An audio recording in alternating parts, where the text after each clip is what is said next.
You know, I didn't have to have 70 fights or 150 fights, 300 fights. Did I not beat the most world champions? Yes, you did. Okay. And in the least amount of fights? Yes, you did.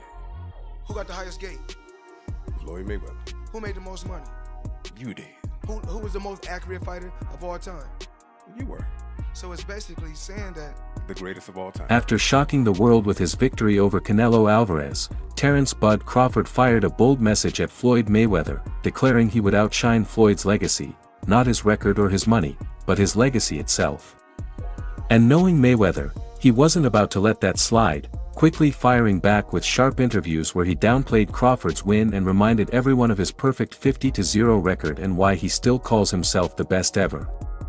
But this exchange goes beyond just trash talk, it's about the battle for boxing's true legacy.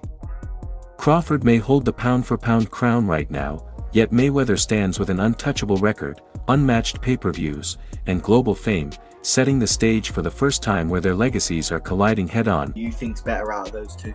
Crawford or Mayweather? I think Crawford is better, bigger. Like he's actually he moved in weight class, and I would say Crawford is a better fight all around fighter. Mayweather is really good too, though. You can knock him as well. You know, he's very talented. It would have been a tough fight, but I think Crawford would have the edge over Mayweather because of the long arms and because he's bigger. You know what I'm saying? And he would have kept him at bay. It would have been hard for Mayweather to counter, maybe. But Mayweather's definitely a technician. I mean, like Crawford said, you know, Mayweather has his era, and Crawford, this is his era. To understand why Crawford made that statement, we need to rewind to Las Vegas on September 13th, when he stepped into the ring against Canelo Alvarez facing a two-division jump, a major size disadvantage, and a chorus of doubters saying he had no chance. Yet across 12 brilliant rounds, Crawford outboxed Canelo, shutting down his power, delivering the cleaner punches, and making history by becoming the first fighter ever to be undisputed in 3 separate weight classes. You know, you said something about what fighters go through, and you've seen enough guys that the game is taken from. It's a hard game to get through. Can you get a better ending than tonight? I mean, really? Not at all. Not at all. This is the top of the top. You know, Canelo is, you know, an all-time great. Like I said before, he's the last one. He was the A side of the age. There's no more Canelos, you know. So, there's no more. So, you know, when you look around, you say, I'm the Canelo, you know, I'm the face of boxing now, and I'm the best pound-for-pound fighter in the world, like I always been, you know. Just gotta wait and see. That fight wasn't just a victory, it was a moment of history, one of those rare wins that completely changes the conversation and redefines what's possible in boxing. Canelo can't really keep up with him. He was too fast. His footwork was too good. Do you think the scores was right on, or do you think maybe it was a little more towards Bud? What was the scorecards? 115, 113, 116, 112. Yeah, that's about right. Yeah? I feel like Bud damn near basically won every round, so yeah. But yeah, that's about right. You can say that. Now, with this accomplishment, Keyshawn, is he on the Mount Rushmore of boxers? Yeah. Yes. Yeah. Yeah? 3-time undisputed. He just beat Canelo. Yeah. The face of boxing. So now you can say Bud is the face of boxing. Greatest of all time, or? Greatest of all time. Yeah. I don't feel like it can never be one great, but he definitely one of the greatest of all time, for sure. Suddenly, fans weren't just calling Crawford the pound-for-pound #1, they were asking if he might actually be greater than Floyd. That's where the tension sparked, because Floyd built his entire brand on being untouchable, on being Money Mayweather, the ultimate blueprint of success. But now Crawford's rise is burning so brightly that even Floyd's once untouchable legacy is being put under the spotlight. You're backed by arguably one of the greatest of all time, right? what are we rating ourselves on? What are we rating on? Okay. Well, we're gonna know in the least amount of fights. You know, I didn't have to have 70 fights or 150 fights, 300 fights. Did I not beat the most world champions? Yes, you did. Okay. And in the least amount of fights? Yes, you did. Who got the highest gate? Floyd Mayweather. Who made the most money? You did. Who was the most accurate fighter of all time? You were. So it's basically saying that. The greatest of all time. Okay. That's why Crawford came out swinging with the line, "All up your legacy asterisk," because he knows he's not just defeating opponents, he's breaking the very narrative Floyd built over decades. When Crawford said he damaged Mayweather's legacy, he wasn't talking about fighting him in the ring, he was calling out the story Floyd has always controlled. Mayweather's entire career has been about power over timing. He chose when to face Pacquiao, when to step in with De La Hoya, fought Canelo while he was still green, and never once allowed fans a reason to question his perfection. You see all these fighters, they're doing the shoulder roll, you see, yeah. And not knocking the guys that paved the way. And I want to come on record and say, I'm appreciative for guys like Sugar Ray Robinson and Muhammad Ali and Sugar Ray Leonard. So many guys that paved the way for me. But there's only one Floyd Mayweather. These fighters are not better than me. You look at the numbers, they say, oh, Canelo may end up beating more world champions than Floyd Mayweather. Wait, he should? With almost, 80 and 90 fights, he should? I beat more world champions than any fighter in history. I'm 50-0, but half of my fights was world title fights. But Crawford isn't cut from that same cloth. He's chasing greatness head-on. He didn't wait for Errol Spence to decline, he dismantled him at his absolute peak. He didn't face Canelo past his prime, he conquered him at super middleweight, right in the division where Canelo had ruled without question. How are you feeling to be Chris Eubank's trainer, first of all? It feels good, man. You know what I'm saying? I've been this training before, so. Yeah, it's good. It's a no-brainer. Of course. Congratulations on the win. What's your first reactions to Crawford's victory? One of the greats of this era, right? Oh, definitely that. You know that. What do you want to see him do now? What I want to do now? What do you want to see Crawford do next? Do what he at this point now in his career where he could do whatever he wanted to do. Who would you like to see him fight? Any names? Is there any names in particular you'd like to see? It doesn't matter. What about Canelo? Would you like to see him retire? I don't. Canelo's not my responsibility. Okay. What Crawford meant was clear, he's the fighter who takes the risks Mayweather never did, and when fans weigh their legacies side by side, that daring pursuit of greatness is what will stand out most. Why were you so emotional afterward? Is it that you just realized everything that you achieved, the moment just hit you then? Yeah, for sure. Like, it's just, the history, behind the sport is just everything that, I trained for my whole life. It all was, coming out that one night, that was all paying off. You have a lot of people that, adopted this narrative that Terence Crawford can't sell, Terence Crawford is not marketable, and they push the narrative to the public, and that's all people write about. Oh, Terence Crawford can't do this, Terence Crawford can't do that.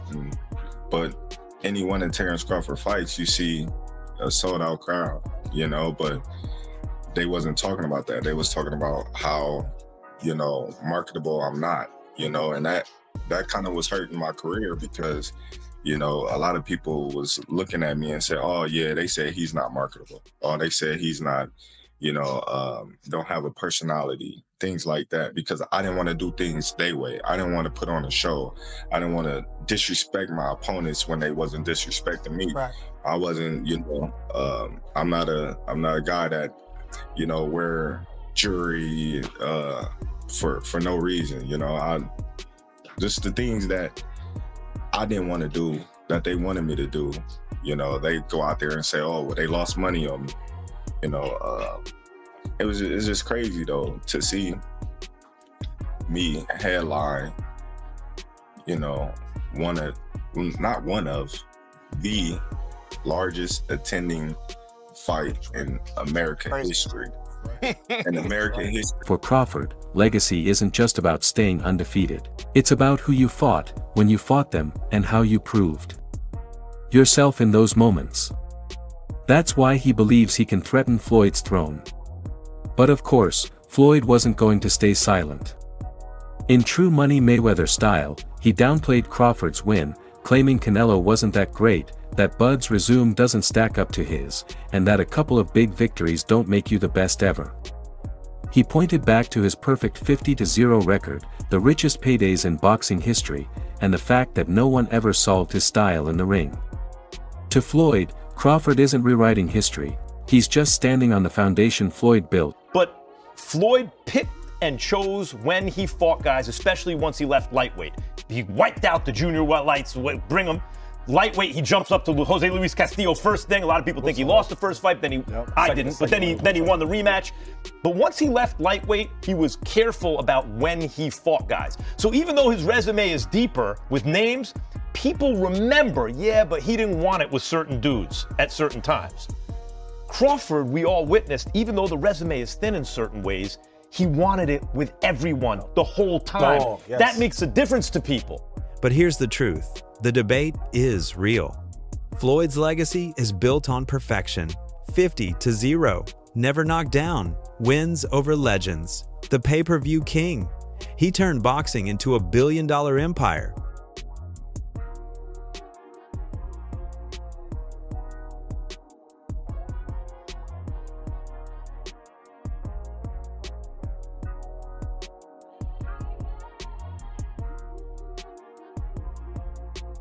And the harshest part of it all was Floyd flat out dismissing Crawford as irrelevant to his legacy, saying, "When people talk about greatness, they talk about me. Period." In other words, Crawford can't tarnish something that's already untouchable. That was Floyd's way of declaring you can't erase the king, you can only try to follow his blueprint. To be honest, when I set my sights on doing something, and I know what I'm capable of, it's not like a surprise to me. It's a surprise to y'all because y'all didn't believe me, you know? But for me, I knew I could do it, and I believed that I could do it. I just needed the opportunity. Terence, when did you know that you were going to beat him? Over here on your left. When he signed the contract. He seemed to focus mostly on body punches, and you were hitting him in the head a lot. Was it your reach that gave you the advantage? It was everything. You know, he wasn't hitting the body or anything. He was hitting my elbow because I was blocking it. But, you know, I think I was the better man tonight. This is the core of the legacy battle: safety versus risk, business versus greatness, control versus courage. For you before the fight, the Crawford-Canelo fight, and you had a Cavs hat on. This time you've got a GOAT hat on. Is that how you're feeling? I know it says Muhammad Ali, but is that how you're feeling about Bud's performance, about his whole career? Yeah, I'm definitely feeling that way, man. GOAT, greatest of all time, man. You got to give it to him. You got to give it to him. You got to give it to his coaches, not just me, Saul, Red, Bernie, Chet, nutritionists. You know, everybody played a part. Canelo said he's way better than Mayweather. What do you think to that? Who, Terence? Yeah. Oh, of course. Of course he is. Floyd will forever claim, "I was the smartest," while Crawford will insist, "I was the bravest." And that's exactly why Crawford's words stung so deeply. They targeted the one thing Floyd treasures more than all the money, his place in boxing history. And that if he beats Canelo, it could put him as even the greatest of all time. What does that put him in the all-time list, man? At least top 10. At least top 10? 10 or top 15, yeah. Easily, you know? There's guys that we may not know of or heard of, like Henry Armstrong. Simultaneously, he was 3 divisions carrying all 3 weight divisions at the same time. Which performance was better? I don't like to compare them, but Crawford or Mayweather's over Canelo. Like it's just different. It's just different styles, different looks, you know? But the punching, the output that he was giving Canelo definitely gave him the win. Here's the thing, Floyd never reacts this way unless he feels the pressure, and right now he does, because Crawford isn't just stacking wins, he's capturing hearts. He's sitting at the top as the pound-for-pound #1, the man who stunned the world by beating Canelo when no one believed it could happen, and the fighter being hailed as the GOAT by rising stars, seasoned legends, and analysts across the sport. We gotta put the 5 up. Who's 5? Robinson is the Grail. Who? Sugar Ray Robinson. Man, That's correct. I ain't even see that. I YouTubed him, nigga. I YouTubed him. He on YouTube. Check the YouTube. He was buns. Nah, it's like that's buns. He was buns. Sugar Ray Robinson is buns. No, you're wild. We're not standing for that. Buns. Listen, it's like this. It's like this. It's like boxing has evolved, bro. It has, but I'm saying. And Sugar Ray Robinson didn't even know how to pick his hands up. Hold up, it's Go like watch this. him fight Jake LaMotta. He was hitting that nigga with non-stop hooks. Over and over. But you're not counting it like this. That's like saying Wilt Chamberlain. That's like saying Wilt Chamberlain is not that. If you dominate in the era where you're doing shit that nobody does in the era, nobody was doing that. Wilt Chamberlain, did they have a 3-point line? No. Oh, I don't want to hear about him. He scored 100 points. Doing what? Him. It don't matter what he did. 100 of these, nigga. 100 of these. That's ass. Nah, you gotta stop it. That's ass. And he's delivering big numbers too. The Netflix fight packed a stadium, trended worldwide, and drew one of the largest global audiences boxing has witnessed since the historic Mayweather-Pacquiao showdown. Guys, no one has ever been a 4-division champion in boxing. Not a real one. Oh, Pacquiao won 8 and Oscar De La Hoya won 11 and this one won 15. No, I'm talking about Ring Magazine champ or lineal champ. You are the champion of that division. Get them all. Forever, the record was 3 by Henry Armstrong. Manny Pacquiao was the first dude to really win 4. Floyd gets credit for 4 for beating Canelo, but that wasn't at the junior middleweight limit. I don't count that. I don't count that.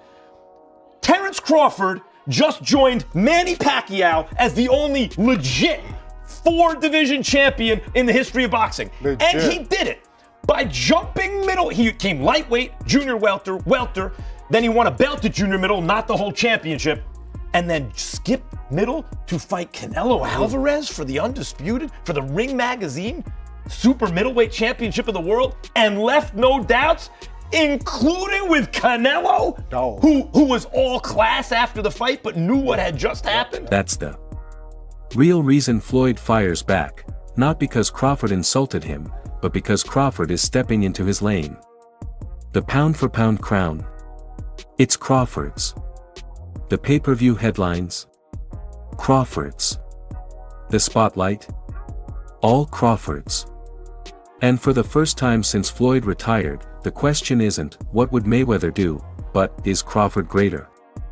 Here's the twist, though, Crawford doesn't even want Floyd.